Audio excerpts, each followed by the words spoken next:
बहुत से प्रेमी भक्तों के उत्कंठा है, उनके मन में ये है कि भाई हम अभी घर नहीं छोड़ सकते, वो स्थिति नहीं आई है, तो घर में क्या क्या सावधानियां रखें जिससे भक्ति खर्च ना हो और बढ़ती जाए, और मान लो ना बढ़े तो खर्च ना हो। ठीक मन लगा के पूरा को सुनोगे सीरियल वाइज तरीके से, तो मेरे को विश्वास है ये जो कृष्ण प्रेमी भक्तों की घर में रहते हुए काफ़ी प्रोग्रेस हो जाएगी। लेकिन इनको तत्व ज्ञान को बिल्कुल लगाम की तरह रखना है।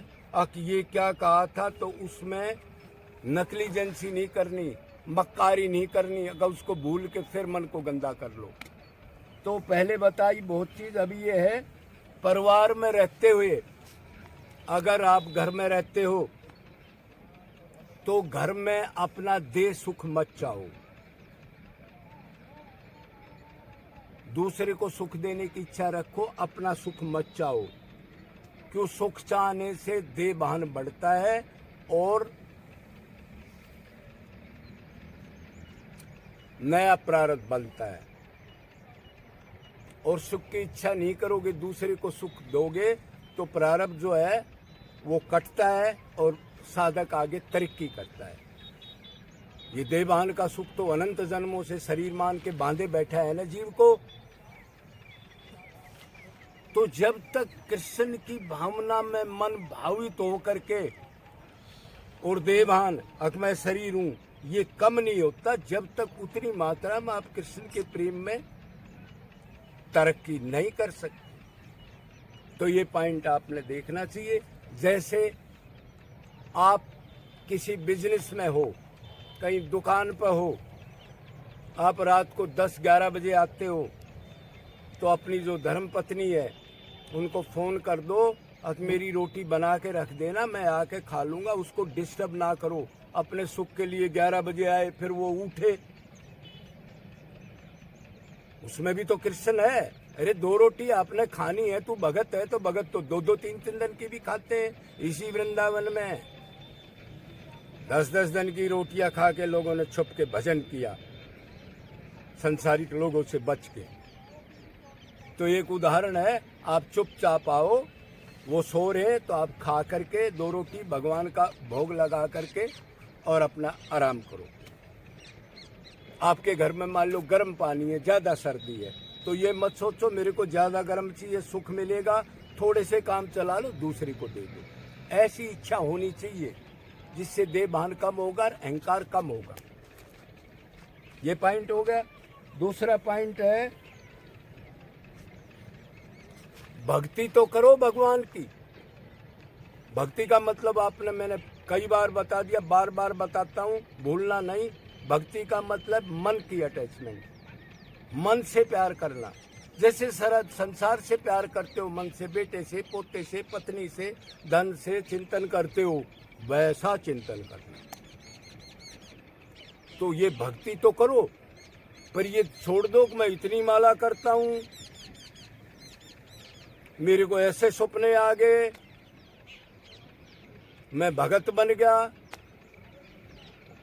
नहीं, भक्ति करो लेकिन भगत मत मानना अपने आप को। अपने आप को यही मानो, प्रभु ये तो गुरु हरि की कृपा है, मेरा तो कोई कमाल है नहीं, मैं तो वैसा ही फटीचर हूँ, बाकी आपकी कृपा है। ये थोड़ा भाव तो आ रहा है, लेकिन मैं तो अभी बहुत नीचा हूँ और भगत मेरे से श्रेष्ठ हैं, पर मैं यही करता हूँ अब जो तत्व ज्ञान है उसको इस्तेमाल करके जल्दी जल्दी अपने आनंद प्राप्ति के रास्ते को तय कर लूँ। क्यों? शरीर तो क्षण भंगुर है ही, अभी छूट जाएगा, ये याद रखते हुए।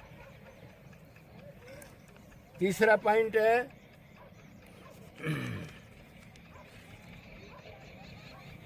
कुछ समय घर पर कर्म संन्यास की साधना करो। कर्म संन्यास का मतलब उस टाइम पर कोई कर्म मत करो। मतलब 2 घंटे आपके ऐसे बने होते, आपका फोन बंद हो, घर वालों को बता दो और अपने एकांत में बंद करके कोई खटपट ना हो। उस टाइम पर पूरा आत्मा मानकर उसमें मन लगाओ, पुकार करो रूप ध्यान के साथ, और ये मान के कि इस नाम में मुरली वाला खड़ा है, बंसी बजा रहा है, मेरी तरफ देख रहा है और मन मन में उसका आकृति बनाओ, ध्यान करो और नाम में नामी है। ये करके कर्म संन्यास की साधना 2-4 घंटे जितना भी हो आप करो। उस टाइम पर घर वालों को कह दो कभी कोई खटपट नहीं करेगा, और बाकी टाइम पर फिर भक्ति तो निरंतर है। 2-4 घंटे थोड़े ही। आप स्कूटर पे जा रहे हो, गाड़ी में जा रहे हो, राधे राधे मैं आत्मा हूँ, राधे राधे, और कोई चिंतन नहीं करूँगा, भगवान नोट कर लेगा, हृदय में बैठा है, मेरा लक्ष्य नहीं मिलेगा, ये निरंतर आभास हो भगवान मेरे साथ है। तो एक ऐसा भी काम करो। और घर पर आप साधना करते हो या कभी कीर्तन करते हो और उसमें खटपट होती है तो थोड़ा सा ऊपर से फूफा करना सीख लो। जैसे कोई सांप बेचारा उसको तंग करते हो तो पहले फूं करता है दूर से, ताकि वो आदमी उससे थोड़ा सा डर के साइड में उसको तंग ना करे। मतलब बंदर घुरकी, बंदर आपने पता है अटैक जल्दी नहीं करता, पहले ऐसे दांत दिखा के ऐसे करता है, नहीं तो आपको बार बार कहेंगे जी उसका फोन आ गया, वो रिश्तेदार आ गया, ये बच्चा छोड़ के आना है। अब वो शाम को सब्जी नहीं लाए तो उनको कहो थोड़ा सा डांट दो, अब कोई नहीं बोलेगा मेरे से, नहीं तो उनका काम यही है खराब करना और वही चिंतन करना। तो थोड़ा सा मतलब भक्ति के लिए सूरमा होता है, मतलब थोड़ा सा हटक पटक भी होनी चाहिए। साधु बनने के बाद भी अटक पटक होनी चाहिए, एक्टिंग में अंदर से समता होनी चाहिए। इसमें भगवान है, उसका चिंतन ज्यादा नहीं बढ़ाना, बस एक बार अपने से हटा के फिर लग गया। क्यों, उसमें भी तो श्री कृष्ण है, ईर्ष्या नहीं करना, लेकिन थोड़ा सा हड़क देना है उसको। उसके बाद ये है सदा भगवान को अपने साथ रखो, क्यों सबके हृदय में बैठा है। वेद शास्त्र गीता रामायण सब कहती है, फिर वो हृदय में जीवात्मा के सदा साथ चिपक कर रहता है। और क्या करता है, कर्म नोट करना, क्या सोच रहा है, करने का नहीं, ये बार बार मैं बताता हूं, क्या सोच रहा है वही कर्म नोट नहीं होगा,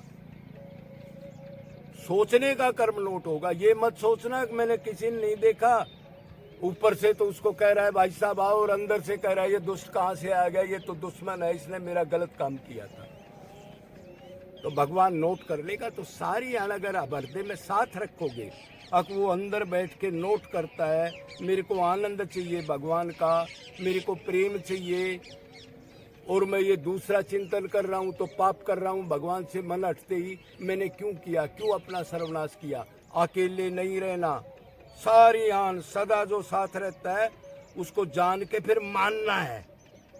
ऑफिस में भी काम करते हो और भी कहीं काम पर जाना पड़ता है, दुकान पे तो दूर ये देख लो, हाँ उस कोने में खड़ा है, बैठा है, हाँ हाँ, फिर काम करो उसको अर्पण करते हुए। अब भगवान सारा सामान आपका ही है, आत्मा को आप चला रहे हो, उससे हाथ पैर प्राण चल रहे हैं, बस मैं निमित्त मात्र, कोई अधर्म ना हो, आपका चिंतन करके मैं धर्म से बरक करूं। तो उसको साथ रखना। अकेले रहोगे तो पाप करोगे, पाप का मतलब संसारिक विषय, आगे का पीछे का, क्रोध का, लोभ का, काम वासना का, ये सोचोगे और भगवान नोट कर लेगा तो आपको मंजिल की बजाय उल्टे ओर चले जाओगे। तो ये याद रखो, मन की नोट करता है, मन मन मन, इसको रट्टा करके बांध लो तो आप आगे चल सकते हो। ध्यान रखो, इन चीजों का ध्यान रखने से बहुत फायदा मिलेगा, लक्ष्य की प्राप्ति जल्दी होने लगेगी, आनंद आने लगेगा, संसार से वैराग्य हो जाएगा, ये लोग सब स्वार्थी दिखेंगे और आगे आपकी तरक्की हो जाएगी। घबराओ मत। बोलो वृंदावन बिहारी लाल की।